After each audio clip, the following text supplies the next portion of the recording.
Мен Елеусинова Милана Аменқызы Түпқараған жастар ресурстық орталығының жұлдызды оқырман айдарында бүгін қонақтамын.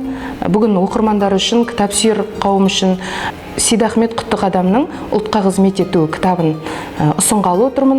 «Ұлтқа қызмет ету» кітабында негізінде ең жақсы ойлар осы мемлекеттік басқарудағы, жалпы әлемдік саясаттың аренасындағы мықты тұлғалардың өмірінен мысалдар келтіреді. Негізі автордың осы кітапты ұсынудағы мақсаты елді басқарудағы азаматтардың бойындағы ізгілік қасиетін дәріптегісі келеді деп есептеймін, көшбасшылардың бойындағы. Себебі бұл жерде жемқорлық саясатын жойған мемлекеттердің мысалдары келтіріледі. Сол мемлекетті басқарған тұлғалардың өмірінен мысалдар келтіріледі. Жалпы 10 көшбасшының өмірі суреттелетін кітап. 10 бөлік мақаладан тұрады дәл осы кітап.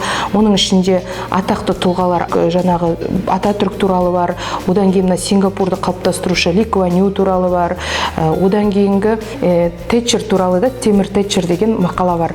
Негізінде мен ол жерде менің есімде қатты қалған бұл кітапты оқу барысында Ли Куан Юдің өмірі болды. Себебі азғантай уақыттың ішінде Сингапурды қалай ел ретінде үшінші кезеңнің даму деңгейіне түсіп кеткен елді бірден бірінші кезеңге қалай көтеру туралы жақсы суреттеледі. Ли Куан Юдің осы саясат аренасына келуі, билікке келу барысында әлемге танылуы, оның қарапайым отбасынан шығып, осы қызметке келудегі ең қиын жолдардан өтуі, тіпті сыбайлас жемқорлықпен күрес жолында өзінің туыстарына, өзінің достарына қарсы шығуы, себебі ең басты елді көтеруді мақсат тұтқан мүддесі көрінеді. Сондықтан мен осы кітапты көптеген қазіргі билікке ұмтылған жастарға және осы саясатқа араласқысы келетін жастарға, жалпы көзі ашық, көкірегі ояу оқырманға ұсынғым келеді. Жалпы бұл кітап, жаңа жоғарыда атап өттім, саясаткерлерге, журналистерге, жалпы осы жастарға, мемлекеттік басқарудағы, билік басындағы, немесе жалпы студенттерге арналған деп. Осы кітапта оқи отырып, ең бірінші оқырман ретінде алатыны саяси аренадағы, әлемдік биліктегі, жалпы әлемдегі болып жатырған реформалардың құнын түсіне алады деп есептеймін. Бұнда және әрбір тұлғаның, осы тарихи атақты тұлғалардың өмірімен таныса алады, және осы таныса отырып, олардың саяси күрескерлік жолындағы өміріндегі қиындықтардың қалай өткергендігін үйренуге үлкен жол ашады деп есептеймін.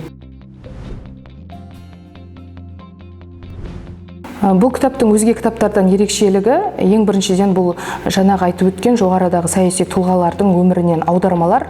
Бұл жердегі негізгі автордың бергісі келетін ойда олардың жағы белгілі тұлғалардың өмірлік ұстанымдарын ұсынғысы келеді автор. Сосын өзге кітаптарға қарағанда бұл жағы жай баяндау стилінде жазылмайды.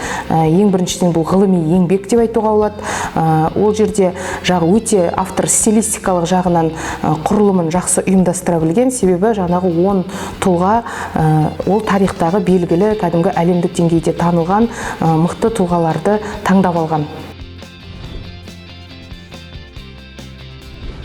Жалпы кітапты іздеген адам, кітапты оқығысы келген адам, кітапты кез келген жерден таба алады деп есептеймін. Оның ішінде қазір қолымыздағы гаджеттер арқылы кез келген сайттарда қолжетімді. Бұл кітапты Меламен кітап дүкендер жүйесінен алуға болады. Ол жерден жаңағы интернет арқылы тапсырыс беруге де болады. Одан бөлек интернетте Flip.kz деген сайт бар. Арнайы осы Flip.kz сайт арқылы осындай жақсы кітаптарды тапсырыс беруге болады. Ол тапсырыс бере отырып, ол кітаптың мазмұнымен қысқаша танысып шығуға болады, және мұқабасымен барлығы осы кітаптың жарнамалық белгілері осы сайттарда беріледі.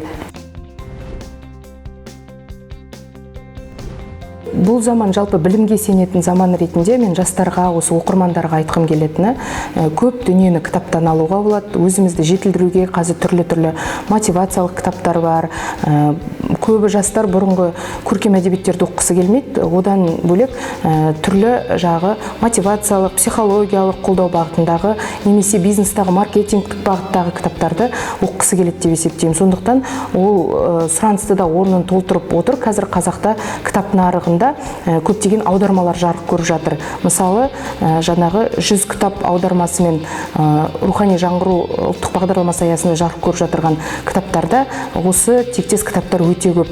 Одан бөлек Әбіш Кекілбаевтың айтқан бір жақсы сөзі бар: адамды адам еткен кітап деп.